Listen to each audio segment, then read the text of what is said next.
সাবধান, আগামী কয়েক ঘন্টা বাড়ি থেকে বেরোবেন না। ভয়ঙ্কর বজ্রপাতের আশঙ্কা, সঙ্গে ভয়াবহ ঝড় ও বৃষ্টি। জেলায় জারি হলুদ সতর্কতা। এই ঝড়ের সঙ্গে ভারী বৃষ্টি ও শিলাবৃষ্টির আশঙ্কা রয়েছে এবং বাংলাদেশের আবহাওয়া কেমন থাকবে তা বিস্তারিত জানিয়ে দেব। সঠিক নিউজ সবার আগে পেতে আমাদের চ্যানেলটি সাবস্ক্রাইব করে পাশে থাকুন এবং আপনি কোন জেলা থেকে দেখছেন তা আমাদের কমেন্ট করে জানিয়ে দেবেন। শুক্রবার দক্ষিণবঙ্গের জেলায় জেলায় হলুদ সতর্কতা জারি হয়েছে। বৃষ্টি হতে পারে উত্তর 24 পরগনা, দক্ষিণ 24 পরগনা, 2 মেদিনীপুর, হুগলিতে। হালকা থেকে মাঝারি বৃষ্টির সম্ভাবনা। বেশির বৃষ্টির পাশাপাশি 30 থেকে 40 কিমি বেগে ঝড়ের সম্ভাবনাও রয়েছে। এছাড়া দক্ষিণবঙ্গের বাকি জেলাগুলোতেও বিক্ষিপ্ত বৃষ্টির সম্ভাবনা। এপ্রিলের শেষটা কেটেছে স্বস্তিতে। মে মাসের শুরুটাও মোটের ওপর স্বস্তিতেই কাটবে। আপাতত গরমের দাবদাহ থেকে সাময়িক রেহাই। আবহাওয়া দপ্তর জানাচ্ছে, বঙ্গোপসাগর থেকে প্রচুর পরিমাণে জলীয় বাষ্প এই রাজ্যের বাতাসে প্রবেশ করছে। এর ফলস্বরূপ বৃষ্টি হচ্ছে একাধিক জেলায়। আজকের পর শনিবার ও রবিবারও ভিজতে পারে দক্ষিণবঙ্গ।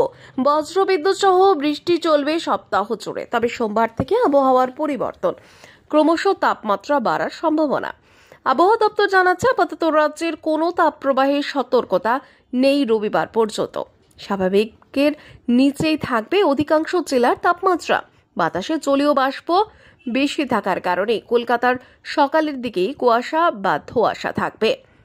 পাশাপাশি আজ বৃষ্টি উত্তরবঙ্গে বাড়বে।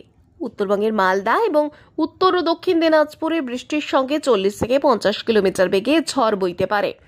হলুদ সতর্কতা জারি করা হয়েছে। এছাড়াও বাকি জেলাগুলোতে বিক্ষিপ্ত বৃষ্টির সম্ভাবনা রয়েছে বেশ কিছুক্ষণ।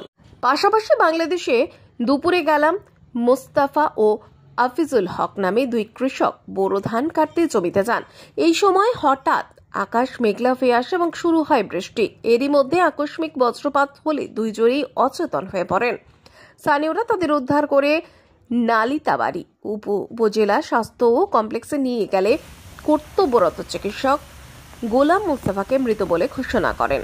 আহত মফিজুল হক বর্তমানে আশঙ্কামুক্ত বলে জানিয়েছেন চিকিৎসকেরা। এবং আজ বরিশাল, খুলনা, চট্টগ্রাম ও সিলেট বিভাগের কিছু কিছু জায়গায় এবং রাজশাহী, রংপুর, ময়মনসিংহ ও ঢাকা বিভাগের 2-1 জায়গায় অস্থায়ীভাবে দমকা হাওয়া সহ বিদ্যুৎ চমকানো, বৃষ্টি, বজ্র সহ বৃষ্টি হতে পারে।